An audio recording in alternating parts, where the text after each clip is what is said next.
Kalau nggak jadi kaya, jangan jadi guru. Memang takkan kaya, tapi kayanya di akhirat. Akhirnya di Betul. akhirat, betul.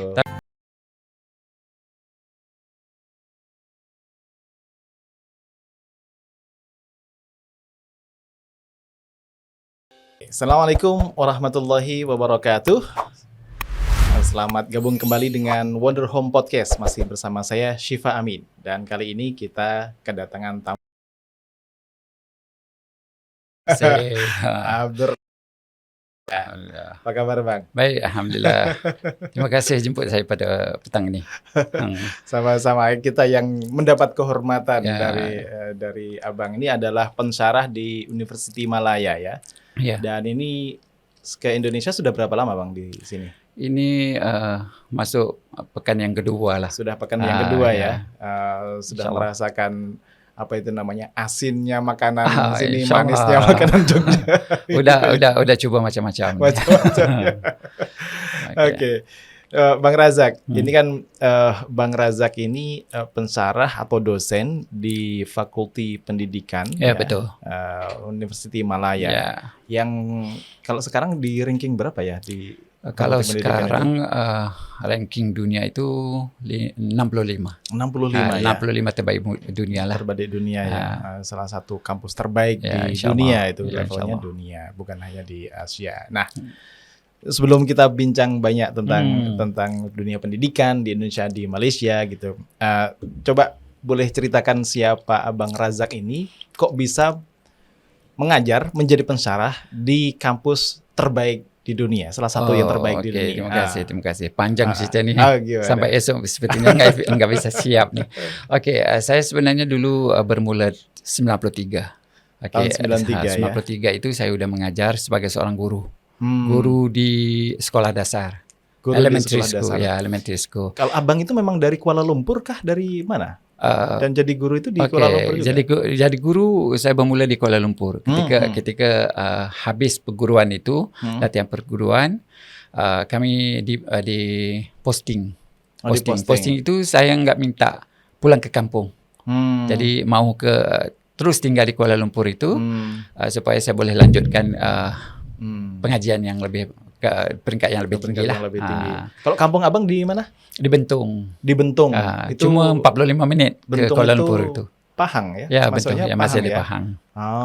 Okay. Bentung itu yang paling hampir dengan Kuala Lumpur. Jadi kalau kami di Bentung tu enggak pergi ke capital city of Pahang, di Kuantan, tetapi kami lebih kepada ke Kuala Lumpur. Lebih dekat dengan Kuala Lumpur daripada ke Pahang. Kalau ke tapi ke Kuala Lumpur lebih dekat dengan capital sepertinya city. dari sini ke Solo kurang lebih. Oke. Ya dekat dari situ. Memang Bapak Ibu Abang itu seorang cikgu kah sehingga kok kemudian punya aspirasi untuk di dunia pendidikan gitu? Dalam adik-beradik saya sebenarnya saya seorang saja yang kerja dengan pemerintah. Dengan kerajaan.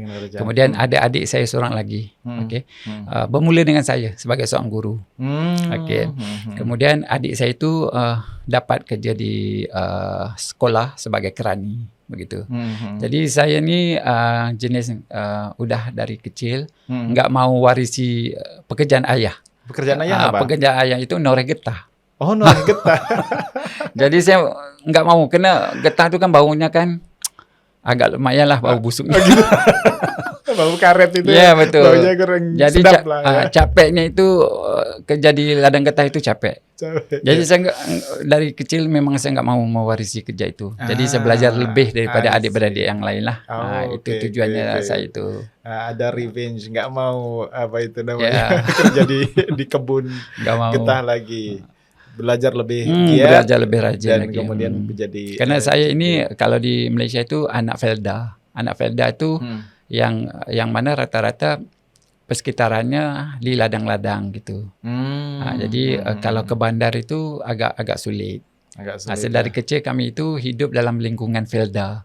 Felda itu Federal Land Development Authority. Federal Land Development Authority. Jadi yang pemerintah itu bagi 10 ekar tanah untuk setiap keluarga. Jadi harus dibangunkan. Oh, harus dibangun oleh keluarga itu tadi. Jadi agak sukar lah zaman hidup, zaman kecil itu. Jadi saya nggak mau mewarisi itu, nggak mau hidup seperti itu lagi. Jadi saya coba ubah keadaan itu. Alhamdulillah keluarga pun beri support untuk saya belajar. Dimulakan dari mana itu? Bermula dari zaman untuk peperiksaan awam. Jadi dari peperiksaan awam itu kami ada SPM, CJ Pelajaran Malaysia itu, saya perform di situ. Kemudian nggak masuk universiti, ke STPM. STPM itu Sijil Tinggi Pelajaran Malaysia. Sijil Tinggi Pelajaran Malaysia. Sijil Tinggi Pelajaran Malaysia itu equal to diploma. Sijilnya agak tinggi lah. Kalau di sekolah itu sijil yang paling tinggi. Okey, kemudian dari situ saya nggak masuk universiti juga. Pergi ke latihan perguruan. Karena tidak masuk ke university itu karena belum diterima atau bukan belum diterima. Tidak boleh masuk. Bukan, latar belakang ayah tu enggak support untuk kita nyambung tu. Gitu. Jadi saya bermula dengan latihan perguruan yang mana pemerintah itu siapa yang masuk latihan perguruan akan diberikan bukan beasiswa, allowance. Monthly allowance sekitar dalam 300. Jadi duit itulah yang saya gunakan untuk support saya punya pelajaran. Di perguruan itu berapa lama? 2 tahun setengah. 2 tahun setengah. Kemudian kami semua posting. Jadi diploma, terus kemudian perguruan tadi 2 tahun setengah. Kemudian STP, Sijil Tinggi. Sijil tinggi persekolahan itu, bukan diploma, tapi standar dia sama. Standarnya sama. Sijil STPM tadi, perguruan 2 tahun, posting untuk jadi pergi perguruan. Posting. Jadi posting pertama itu di Kuala Lumpur. Di Kuala Lumpur itu. Di Kuala Lumpur. Alhamdulillah dari situlah saya bermula untuk nyambung untuk mendapatkan bachelor. Sambil kerja, sambil mengajar, sambil buat bachelor. Buat bachelornya di mana? Di UKM. Di UKM. Universiti Kebangsaan. Universiti Kebangsaan di Bangi. Betul. Kemudian nyambung lagi master di UKM juga. Jadi semua guna wang sendirilah, bayar sendiri. Dari gaji ngajar itu tadi. Dari gaji mengajar itu. Perjuangannya luar biasa itu. Itulah. Kemudian lepas habis master itu fikir nggak mau nyambung lagi. Tiba-tiba UM ada satu iklan untuk mencari pensyarah muda. Untuk masuk menjadi tenaga pengajar. Kemudian saya cuba memohon. Sebenarnya suka-suka untuk mohon tu, nak test power. Boleh atau tidak dapat. Tiba-tiba dapat panggilan. Tahun berapa itu? Tahun 2007. 2007. Jadi master sudah selesai. Master sudah selesai. Masih mengajar di sekolah. Iya. Ada iklan untuk apply ke UM. Ketika itu UM sedang melatih ramai tenaga pensyarah baru. Dosen baru itu untuk ambil alih yang tua-tua yang mau bersara tu. Jadi saya ambil peluang itu. Saya fikir saya takkan dapat peluang itu. Tetapi alhamdulillah rezeki Tuhan bagi. Dan selepas saya habis PhD S3 itu, S3 di mana? Di Malaya. Di Malaya. Jadi di sana jadi pensyarah sekalian masuk PhD. Dulu jadi pensyarah, kemudian dia suruh kita nyambung. Kadang kita memilih lah mau nyambung ke luar negara atau di dalam negara aja. Jadi saya memilih untuk di dalam negara. Sebab karena udah menikah, mau bawa family itu sukar sekali. Iyalah, kan? Untuk keluar negara. Betul. Kalau penelitiannya, researchnya, topiknya tentang apa di kalau dari bachelor saya double major, psikologi, sejarah. Psikologi dan sejarah. Psikologi dan sejarah. Tapi bila S2 itu master, saya memilih salah satu. Saya memilih sejarah. Kemudian di S3, PhD itu senukar lagi. Menjadi sosiologi. Menjadi sebenarnya kalau kita lihat psikologi, sejarah dan sosiologi sebenarnya mereka dalam satu track. Karena kalau psikologi itu kita mengkaji tingkah laku manusia. Kalau sejarah itu tentang tamadun manusia. Yang sosiologi kita melihat hubungan manusia. Jadi dia dalam satu track sebenarnya. Masih tentang ya social sciences, humanities itulah ya. Kalau sosiologi di UM itu masuk di ini juga kah? Di Fakulti Pendidikan juga? Ya, di bawah Sociology of Education, bawah Fakulti Pendidikan. Dan kita lihat itu satu keperluan sebab syarat wajib lulus untuk pelajar-pelajar bachelor itu harus ambil sosiologi pendidikan. Jadi syarat wajib, compulsory papers. Apa yang membuat Bang Razak dengan latar belakang family yang seperti tadi, profesi yang sebagai cikgu gitu, mengambil topik-topik yang berkenaan dengan manusia, dengan sejarah kah, dengan psikologi kah, dengan sosiologi kah? Gitu. Okey, kalau lihat minat itu sedari sekolah lagi. Dia berkembang kerana kita melihat situasi semasa itu kan. Ketika di sekolah dulu, cita-cita sebenarnya mau jadi guru saja. Enggak lebih daripada itu. Enggak lebih. Tapi dorongan Tuhan itu sepertinya ya kita harus dapat lebih kan. Itu yang bila udah jadi dosen itu saya fikir wah saya udah melangkah terlalu jauh. Melampaui mimpi yang awal gitu. Jadi bidang itu sebenarnya based on minat. Memang saya memang sangat minat sejarah. Jadi paper sejarah tu dari zaman sekolah memang straight A's. Memang akan A sentiasa berbanding dengan matematik. Jadi enggak begitu bagus berbanding dengan sejarah ni. Jadi sejarah itu subjek itu menimbulkan minat kerana kita suka dengan subjek itu. Jadi itu menyebabkan saya ni rasa ya kenapa enggak di bidang yang kita minat kan. Okey. Interesting. Nah, salah satu sejarah ya, ini sejarah pendidikan kalau boleh dibilang. Salah satunya kan gini, kalau di Indonesia dan Malaysia ini kan hubungannya erat sekali ya. Iya, betul.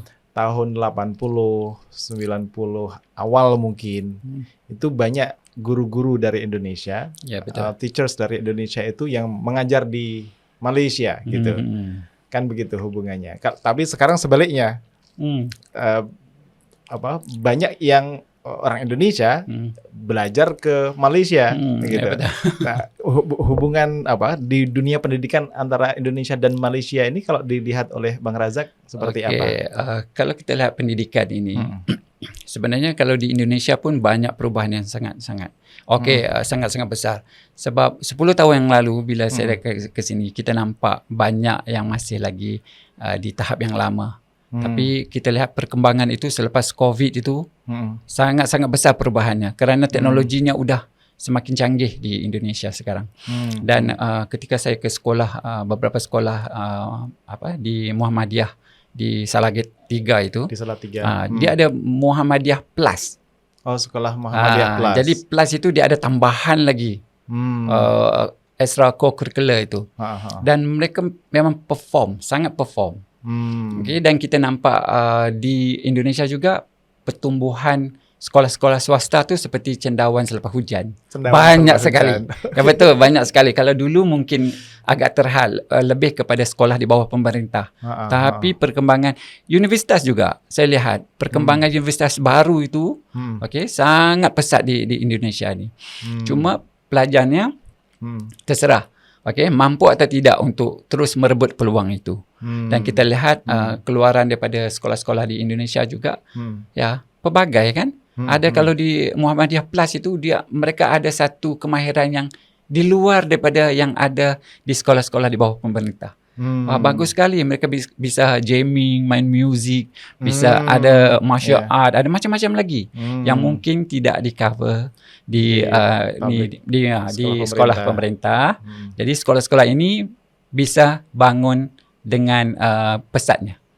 Itu yang saya nampak. Kalau dulu mungkin pendidikan Indonesia hanya berharap kepada pemerintah. Betul. Sekolah-sekolah pemerintah. Jadi di mana-mana lah kalau kita lihat banyak sekali pertumbuhan sekolah-sekolah swasta tu, private itu. Memang itu satu perkembangan yang bagus. Kerana di satu kawasan itu mereka boleh memilih mau ke sekolah pemerintah atau mau ke sekolah swasta. Tapi sekolah swasta juga sekarang karena banyak tadi itu, banyak ekstrakurikuler dan segala macam, mahalnya juga luar biasa. Ya betul. Sebab itu mereka masih boleh memilih lah. Boleh memilih. Jadi pemilih. Kalau sekolah di Malaysia itu rata-rata juga oleh kerajaan kah? Atau kalau macam sekolah hampir di segenap pelosok kampung itu akan ada sekolah menengah dan sekolah rendah, at least. Okey, dan kalau sekolah swasta tu enggak ada di kampung-kampung. Okey, mereka hanya tertumpu di sekitar bandar dan pinggir bandar. Di situ. Dan kalau di Indonesia ni kita lihat tak, di kawasan-kawasan kampung pun ada sekolah swasta. Ya, betul. Jadi meriah sekali kalau pengembangannya itu. Kalau di Malaysia sekolah bawah kerajaan itu memang school fees free. School fees free, enggak perlu bayar apa-apa, tapi ada sedikit-sedikit yang berkaitan dengan ibu bapa itu harus dibayar. Kalau enggak silap saya sekitar RM10 satu kepala untuk 1 tahun. Jadi yang lain semua dibantu oleh pemerintah. Jadi bajet itu semua diberi oleh pemerintah.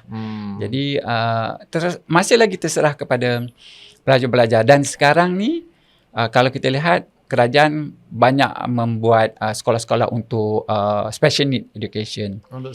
Itu di kampung-kampung nanti akan ada sekolah-sekolah yang untuk keperluan khas ini. Itu yang cuba dibangunkan oleh negara.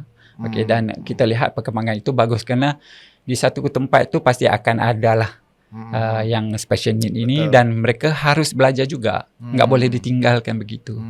Itu yang kami nampak lah. Cuma di Indonesia ini enggak tahu gimana tentang special need itu.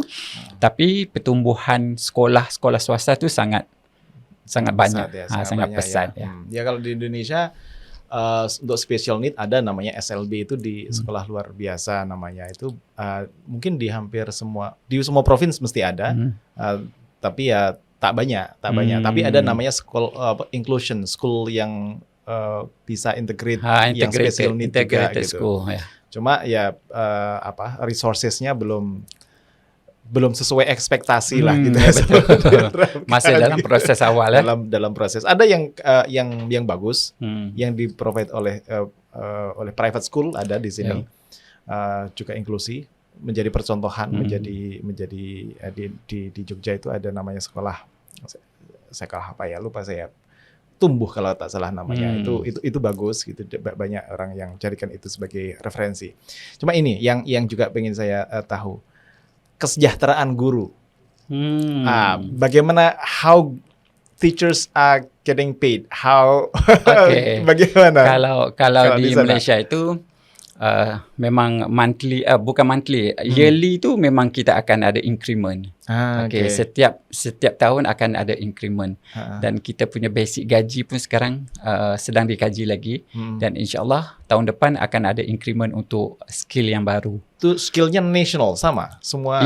Semuanya. Mana dia semua kena di Malaysia itu dia ada grade. Okay, kalau ada bachelor dia bermula dengan DG41. Selepas 8 tahun naik DG44. Apa DG itu apa? DG itu didik guru. Didik guru merujuk kepada guru lah. Okay. Jadi DG itu dibayar mengikut gaji asas. DG41 mungkin starting dia 2,000 mungkin. Saya enggak tahu exact number. Tapi sekitar 2,000. Tapi dia akan ada beberapa allowance. Allowance itu kalau campur semua sekitar dalam 1,000 lah. Jadi 3,000 lah. Take home pay-nya sekitar 3,000. Tapi 3,000 itu kalau kita tengok kepada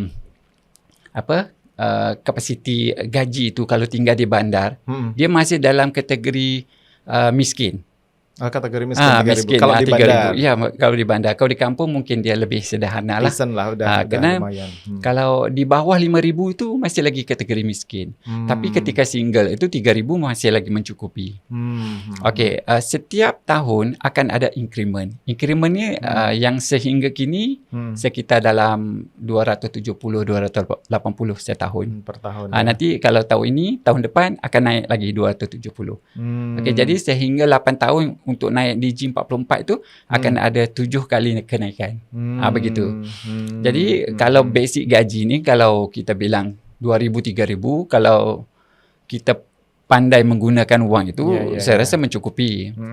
Okey, jangan bermewah-mewah lah. Ya, kalau guru apa yang mau dimau kalau mau jadi kaya ya jadi betul. entrepreneur lah. Ya betul. Kalau nggak jadi kaya, jangan jadi guru. Memang takkan kaya, tapi kayanya di akhirat. Akhirnya di betul. akhirat, betul. Tapi kalau kita lihat kepada bukan tekanan gaji itu, tapi lebih kepada tekanan kerja. Tekanan kerja itu kerana murid-murid sekarang ni agak luar biasa juga. Suka dikawal, suka. Jadi isu-isu ini yang mungkin sedikit mengganggu emosi guru-guru sekarang. Kalau kita lihat guru-guru sekarang memang committed. Okey. Yang guru-guru baru ni memang mereka well trained. Kerana teknologi itu dah mereka tahu semua, hampir tahu semua. Tapi guru-guru lama yang masih belum dalam proses pencen, mereka ini yang tak boleh kejar. Tak boleh kejar dengan ketika COVID kemarin, mereka masih enggak tahu guna komputer itu, nak guna Google Meet, nak guna apa. Jadi sedikit tekanan kepada guru-guru itulah. Pressure-nya ke guru senior. Jadi guru-guru senior ni sepertinya ya sudah mau pencen, jadi enggak usahlah belajar itu. Lebih kurang macam itu. Jadi nak mengejar teknologi itu mereka sudah tak mampu. Tapi guru-guru yang baru ini, yang baru dilantik tu, mereka hampir memahami semua teknologi itu. Kerana mereka itu dari abad ke-20 sehingga abad ke-21 masih enggak pencen-pencen.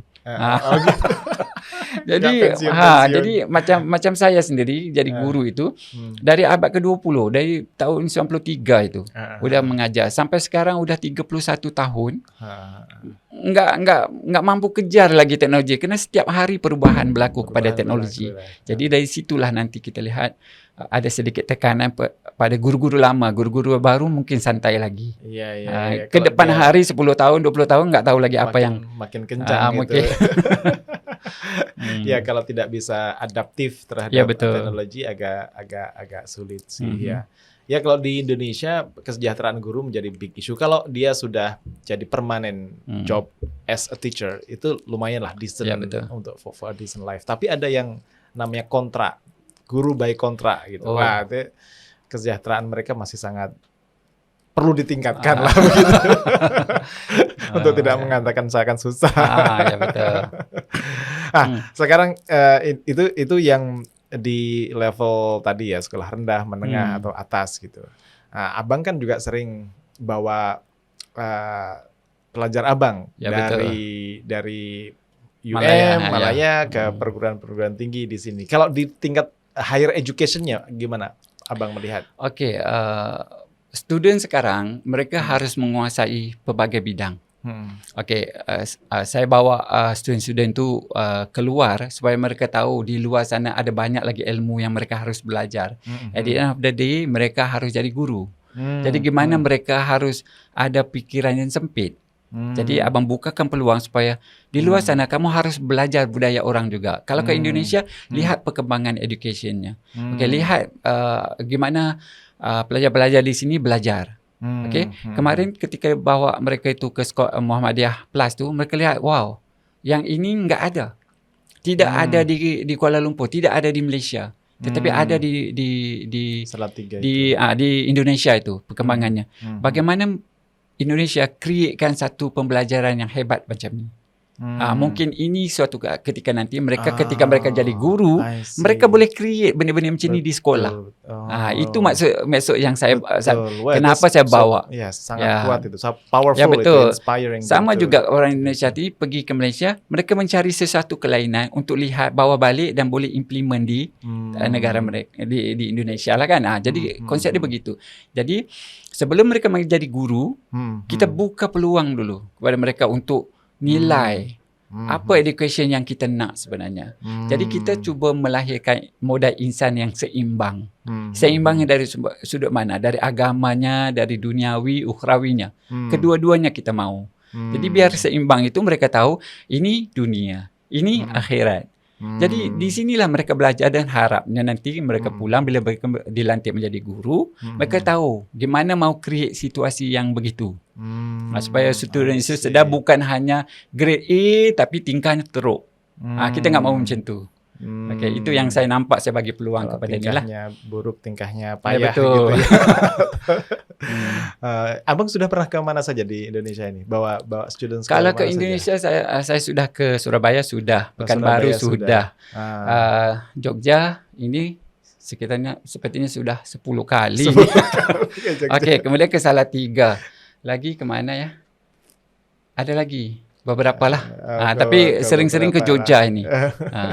Kemarin 10 tahun yang lalu ke Jogja ini aman, enggak macet. Tapi sekarang selepas 10 tahun sekarang sudah ramai. Sudah ramai. Sebab itu ketika saya bergerak ke Salatiga itu sepertinya wah, Salatiga masih aman. Masih aman. Seperti masih Jogja dulu. Ya, dulu betul. Mungkin setelah saya datang ke sini jadi ramai. nambah banyak orang. Mungkin juga. Dari berbagai tempat yang dikunjungi oleh Bang Razak tadi itu, ada nggak perbedaan atau keragaman? Oke, Salatiga misalnya tadi itu dibawa ke sekolah gitu ya, mahasiswa dibawa ke sekolah. Ada sesuatu yang bisa dipelajari di situ. Mungkin di Surabaya, di Jogja, ada nggak kekhasan di masing-masing? Oke, kalau kita lihat pertumbuhan itu kalau di Salatiga itu masih keadaan sekolahnya masih ya bagus. Studennya pun enggak terlalu padat. Kalau di Jogja ini yang kemarin ke Muhammadiyah juga, tapi enggak tahu kalau di Jogja ini tak ada yang Muhammadiyah Plus. Ada namanya MBS. Muhammadiyah Boarding School. Yang Plus itu boarding tak? Mereka tak. Tidak. Di sini ada 2 boarding school. Jadi Plusnya di situ harus mereka tinggal di asrama. Oke. Kalau di Malaysia itu boarding school banyak sekali di bawah MARA, sekolah di bawah kementerian memang banyak. Okey, kalau di bawah MARA itu hampir setiap negeri itu ada kita panggil MRSM. Dan di situ mereka memang habiskan masa untuk tinggal di situ dan a lot of activities lah di situ. Dan cara belajar juga mereka enggak sama. Tapi di sekolah harian ini guru-gurunya biasanya kalau sebelum ini mereka di umur 13 itu akan memohon masuk ke MRSM dan sebagainya. Dan ada lagi satu peluang ketika umur 16.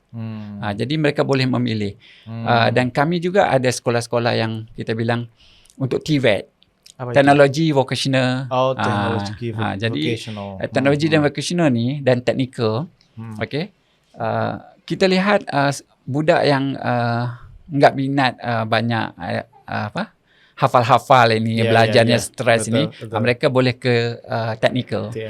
Technical itu mereka 80%, 90% mereka more to skill. To skill. More Jadi applied lah ya. Betul. Jadi kerja. supaya mereka itu nanti keluar daripada sistem persekolahan itu mereka bisa kalau ambilnya otomotif. Otomotif itu mereka boleh baiki kereta, baiki motor semua. Kalau yang bidang teknologi itu wiring, for example, untuk air condition. Jadi mereka akan bisa buka toko mereka sendiri. Motor technical.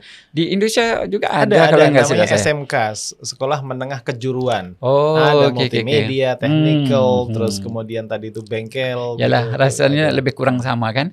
Jadi mereka ini sebenarnya yang lebih laku. Berbandingan dari sekolah biasa tu. Kerana mereka yang di sekolah biasa itu harus menjurus kepada yang bukan akademik. Tetapi yang teknikal ini kalau habis saja belajar itu mereka bisa kerja. Mereka yang lebih laku ni. Larinya di situ kerana mereka ada skill. Industri cari yang mereka yang bisa ini. Ada kemahiran itu. Begitulah. Tapi abang juga pernah berkunjung ke itu namanya? Apa? Ke jail. Betul. Itu apa lagi yang dipelajari dari situ tuh? Saya sering bawa student-student saya itu ke jail itu untuk beri peluang kepada mereka faham bahawa dalam masyarakat akan kalau kita rasa kita ini yang enggak bernasib baik, tapi ada orang yang lebih tak bernasib baik. Sedang orang belajar di sekolah. Kenapa ada remaja-remaja ini yang berada di jail, yang berada di rumah tahanan? Kenapa? Mereka harus belajar bagaimana mereka ini kadang-kadang kalau saya bawa itu tergantung. Kalau ke jail itu, penjara itu, mereka dapat sedikit gambaran, okey. Jangan lakukan ini. Ini salah, ini melanggar against the law. Jadi enggak harus nanti ketika mereka nanti menjadi guru, mereka boleh memberi nasihat kepada pelajar mereka itu, ya jangan ikut kalau benda-benda yang salah. Once you are masuk dalam jail tu, okey, sentence by the court, kamu akan dipenjarakan. Jadi supaya mereka tahu jangan buang masa umur itu di dalam penjara ketika umur muda lagi. Ada yang 14, 13. Kalau di Malaysia itu dia ada juvenile school. Juvenile school itu detention untuk remaja 13 hingga umur 21. Dan di situ sehingga umur 21 mereka harus di sekolah itu. Retrain balik. Rehabilitation. Di-retrain. Mereka diajar semula skill. Untuk masuk ke masyarakat. Ya, okey. Supaya mereka nanti bila kembali kepada masyarakat, mereka boleh balik. Okey, recover balik apa benda yang mereka tertinggal dulu. Dan di situ juga mereka ada peluang untuk sambung lagi pelajaran. Bagi ada yang masih ada minat tetapi kemarin udah salah langkah. Mereka boleh ambil lagi exam. Di samping mereka belajar skill. Dan rata-rata yang duduk di detention school tu, result mereka memang bagus. Ada yang dapat straight A's. Setiap tahun 100%. Sekolah yang detention school ni, pelajarnya tu 100%. Setiap tahun lulus semua. Apa itu faktornya? Kok menarik sekali. Padahal mereka secara behavior membuat perilaku mereka membuat mereka jadi di penjara, tapi secara akademik bagus. Ini kadang-kadang mereka tersalah langkah. Peers influence ini sangat besar. Okey, di mana-mana lah. Okey. Peers ini memainkan peranan yang besar untuk mempengaruhi. Mereka itu bijak-bijak. Ya betul. Mereka ini bijak tapi salah langkah. Salah memilih. Mungkin terlalu mengikutkan perasaan. Enggak puas hati, rasa marah sama family. Maka mereka join grup-grup yang bermasalah ni. Ini lepas itu kadang-kadang kita fikir kenapalah mereka di usia 13 tahun ada criminal minded. Kenapa mereka itu? Jadi kita melihat faktor-faktor di belakangnya itu. Ada yang kerana mereka ini datang dari broken family. Kemudian mereka ini lack of love dan sebagainya, macam-macam isunya. Sebab itu saya bawa ke sana itu supaya anak-anak ini yang bakal jadi guru ini nanti ke sekolah, kalau ada pelajar yang begitu harus beri nasihat kepada supaya mereka jangan terjebak. Okey, jangan mengikut perasaan itu menyebabkan mereka itu buat sesuatu yang against the law. Itu yang saya mau dedahkan mereka tu. Okey. Jadi apa itu namanya? Yaitu tadi membuat mereka terbuka pikirannya agar bisa mencegah sebelum semuanya terjadi. Sebab kita selalu dengarkan merawat lebih baik daripada gimana? Mengubati. Begitulah. Harus merawat dulu kan. Preventif daripada kuratif. Preventif lebih bagus gitu. Oke. Dan termasuk ke penjara di Indonesia juga. Kemarin di rutan di Salatiga itu. Ke sana juga? Ya, sudah. Masuk di penjara itu buat aktiviti bersama mereka. Mereka pun inmates di situ pun beri nasihat, jangan ikut kami. Nanti kamu akan merasai perasaan kami. Pasti berbekas sekali. Betul. Itu kuat tertanam di dalam diri mahasiswa. Karena field work, seeing by themselves itu kan beza dengan hanya diceritakan saja. Betul. Dan peluang untuk masuk ke penjara itu bukan senang. Kalau di Malaysia juga harus melalui proses yang sangat panjang. Dan peluang itu bila saya bawa itu, ini peluang yang kamu tak akan dapat di mana-mana. Tidak sepertinya kita ke mall itu. Kapan-kapan pun bisa kan. Kalau di situ harus melalui proses yang panjang. Mohon izinnya dan segala macam berlapis-lapis itu bisa masuk ke situ. Oke, kalau mungkin agak terakhir ini. Kalau tadi kan pelajar Malaysia yang bisa pelajari ketika ke Salatiga, ke rutan-rutan di sini gitu.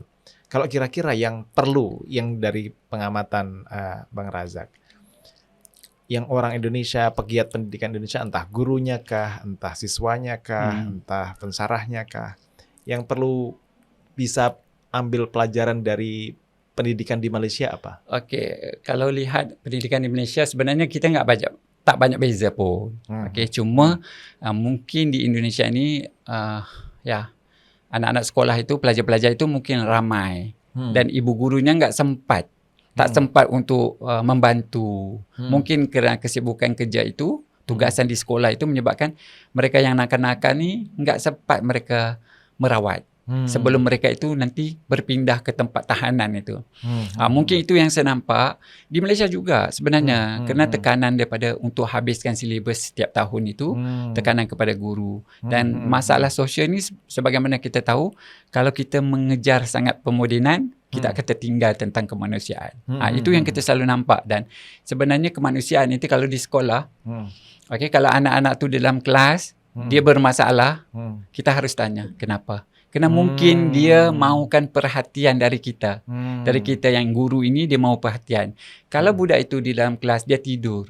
Barangkali di malam hari itu, apa yang dia buat? Mungkin dia membantu keluarganya. Kalau kita sebagai guru harus terus marah, maka kita akan nampak nanti, budak tu akan semakin stres. Dan kemungkinan alasan itu yang mereka guna untuk terlibat dengan sebagai excuse buat betul. yang jelek-jelek gitu Sebab itu peranan guru di sekolah itu memang sangat-sangat besar. Jangan sampai kita ini terlampau akademik, nak lihat hanya melihat kepada pelajar-pelajar yang bagus, kita lupa tanggungjawab kita kepada anak-anak yang perlukan kita perhatian kita itu. Jadi saya cuma nak supaya guru-guru di tak kiralah di Malaysia atau di Indonesia beri perhatian kepada budak-budak yang perlukan kita ini.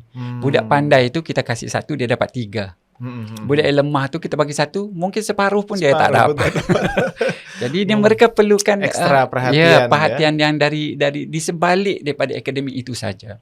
Sebab itu kalau kita bagi perhatian pada mereka, mungkin satu ketika dia boleh dengar. Kalau kita terus marah, nanti kita nampak budak itu akan membenci kita juga. Di rumah dia benci sama mak ayah mungkin. Di sekolah ibu guru, pak gurunya pun sama juga.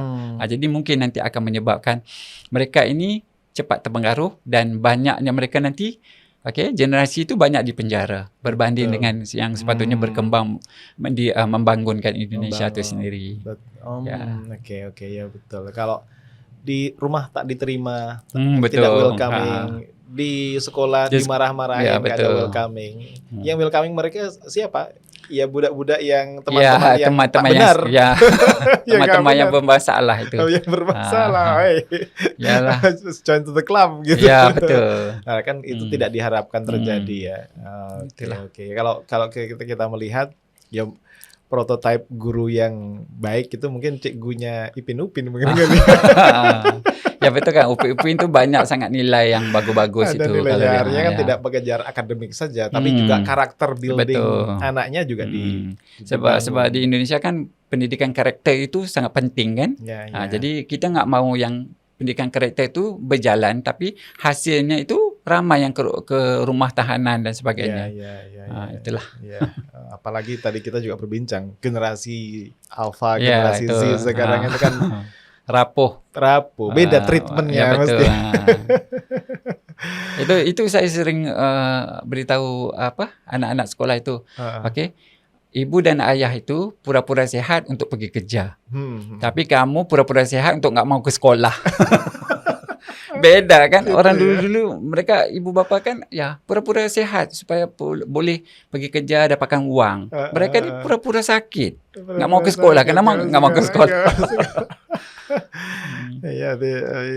Parents itu they sacrifice a lot gitu, berkorban banyak gitu, tampak tegar di hadapan anaknya. Padahal juga banting tulang untuk menghidupi anaknya. Ya mudah-mudahan ya memang perbedaan generasi ada gitu, kerapuhan di masing-masing generasi ada, tapi mudah-mudahan generasi yang Z, generasi Alpha ini bisa paham lah makna hidup gitu tadi, dan kita sebagai generasi yang lebih senior gitu bisa memahami juga ke mereka ya. Tidak tadi kalau dimarahin langsung stres.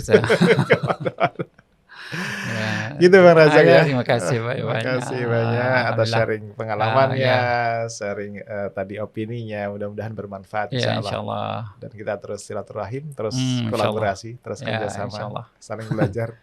Oke, makasih Bang Razak. Sama-sama. Jumpa lagi di lain waktu insyaallah. Assalamualaikum warahmatullahi wabarakatuh.